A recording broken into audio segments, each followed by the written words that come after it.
And this is a professor, CBMD PhD. And today's Friday, March 11, 2016. It is 2:45 and 9 seconds p.m. Eastern Standard Time. And this is a story on my life experiences. So let's hop to it here. There has been a lot on my mind lately, and I have the urge to express myself. I would like to talk more about my life. You see, I was over, above, and beyond doctor's comprehension at the age of 16 years old, and had like a third-degree black belt in science and computers. My IQ was above 200 before psychiatrists trapped me in the system and forced me to take mind-altering and brain-damaging psychiatric drugs. In result of their barbaric treatments, I had no choice but to fight back and take psychiatrists to legal boards in the presence of lawyers. I would often overpower, embarrass, and leave psychiatrists speechless for words. I would often speak cartwheels around doctors and the board filled with quacks. The board of executives and lawyers would often refrain me from speaking or try to drown me out. Psychiatrists would put me in a bad light, blaming me for problems of others, and then slander my name.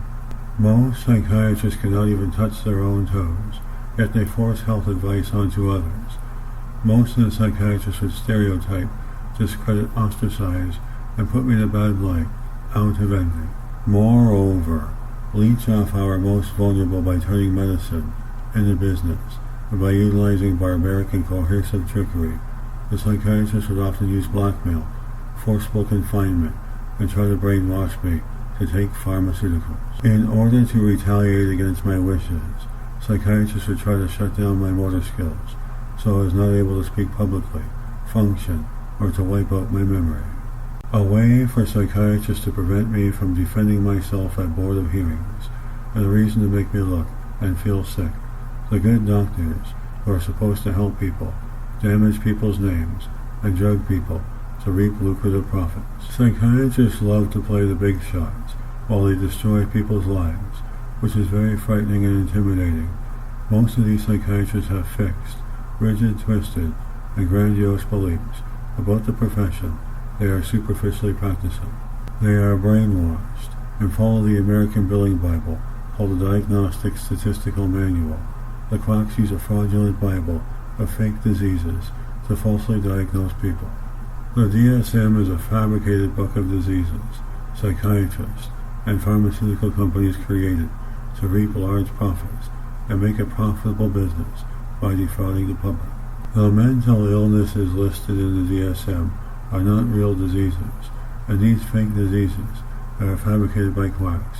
The pharmaceutical companies often pay doctors to sign fake research papers that they do not care to read.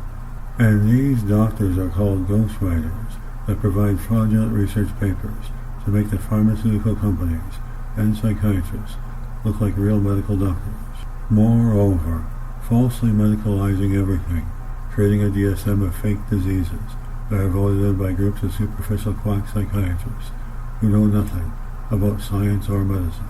The entire psychiatric community is a scheme and fraud, yet that doesn't stop psychiatrists from calling themselves medical professionals. A superficial label in which is convincing to the public and mainstream media, especially movies, newspapers, and television. It creates a false and superficial influence and fixed belief upon the vulnerable, our younger viewers, and even has the power to influence adults. I told all of this to the board of executives, nurses, staff, and psychiatrists when I was only 16 years old. I am like 6'4", and it is known in scientific studies that taller humans have bigger brains, higher IQs, and extensive amounts of special growth hormones to make all that possible. It is also known in scientific historical studies that taller humans were the dominant leaders with all the ideas and developed the Stone Age tools. I am the ultimate alpha male and always found myself surrounded by a lot of women. Most psychiatrists need to pay the big bucks for women, or women just fall for their money. Myself never had to pay for a woman in my entire lifetime. On the topic of taller men, I'm a very attractive, tall, masculine, and intelligent male. Psychiatrists use my size and height as a reason to discredit and make me look like a violent character in front of the boards. I am not a violent or hateful character, and those are just fake and fabricated stories. The psychiatrists love to utilize their coercive defaming tactics as a reason to retaliate and a way to make me look bad. Psychiatrists are stereotypes, barbaric, and coercive towards their fraudulent, profitable, and fake profession. The psychiatrists utilize forceful tactics such as forcible confinement, chemical lobotomies, and lie to your family. They would also provoke healthy and normal people into anger as a reason to build up fake reports and label people. When I was young, I was very insightful and aware, but it was hard for me to articulate and public speak. The nurses and psychiatrists forced barbaric practice, such as psychiatric drugs. If you refused, they'd seclude you into isolation for days, until you cooperated with them and their abusive and threatening practice. What I'm trying to say is that psychiatrists kept repeatedly wiping out my memory. It took me a long time to recover from all the psychological harassment and physical damage, a fake diagnosis they fabricated to easily defraud the public, only to create lucrative profits to provide for their multi-million-dollar homes. Furthermore, quacks sit on a lazy man's chair prescribing drugs, while legit citizens are out working real jobs and making an honest living. That is because healthcare is a Ponzi scheme that utilizes extortion to manipulate their victims and force the people to take life-threatening drugs. Most will tolerate defamation of character on a regular basis, like it is a God-given truth. Overall, quacks playing God and toying with very dangerous drugs, gambling people's lives for profit. Psychiatrists also play adversarial games using words as weapons. The psychiatrist should be prosecuted for crime against humanity and locked away in jail for the rest of their miserable lives. In my generation, that being Generation X, we are the parents of millennials and Generation Z. We need to demonstrate a greater beacon for the younger generation. I was born in the 1970s and grew up in the 1980s, a time when we had nothing but a floor model television with 2 fuzzy channels, rotary telephone, and a record player. We constantly had to readjust the antenna for the television because the picture and sound were horrible. Try explaining all this to the younger generation. They'd never understand and take everything they have today for granted. I want you to remember that coercion is not consent, and that is only a psychiatrist's opinion, but this is my dominion. I'm a critic of psychiatry and believe most psychiatrists are dangerous criminals. The psychiatrists are coercive towards forced drugging, and I believe it is toxic to the pseudo-scientific profession. I'm against the self-destructive influence, which in my opinion is criminal negligence. Psychiatrists generate money out of thin air from what you would call the secret handshake and prescribing dangerous mind-altering and disabling drugs.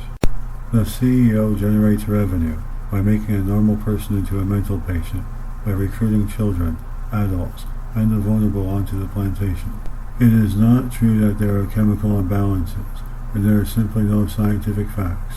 In fact, there is zero preliminary biological tests to diagnose the presence or absence of a chemical imbalance.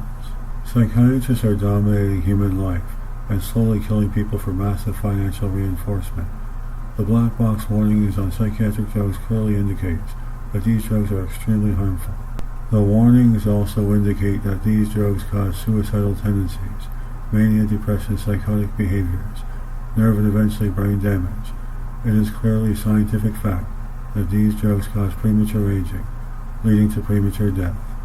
Mental health staff, especially psychiatrists, know very little about the profession they practice. They often make an absolute fool out of themselves by making their claims with their delusional, grandiose DSM. Nurses manage to pass a few or more years of college while under the influence and think they are smarter than everyone else. Moreover, you often get deranged nurses that have enough nerve to call themselves professionals while they sit across the street from the hospital smoking cigarettes. Furthermore, nurses are short-sighted, permanently impaired, and psychotic, the so-called professionals that know what is best for your health. I consider them psychopaths, quacks licensed to gamble with your health and life for quick and easy profits. They are creating fictitious science and labeling them authentic diseases that are convincing to the layperson, incorporating pseudoscience, strengthening and profiting the rich, making a normal person vulnerable through enforcement of psychedelic drugs, dominance, and forcible confinement. especially without listening to a patient's wishes or opinions. Psychiatrists function on beliefs and opinions, ignoring scientific research or facts. Quacks and pharmaceutical companies present propaganda to mainstream media and fool the public eyes using pharmaceutical instruction and marketing schemes. Thank you for taking the time out of your busy schedule to listen to my story. I appreciate it wholeheartedly and wish everyone peace, tranquility, perseverance, and most of all happiness.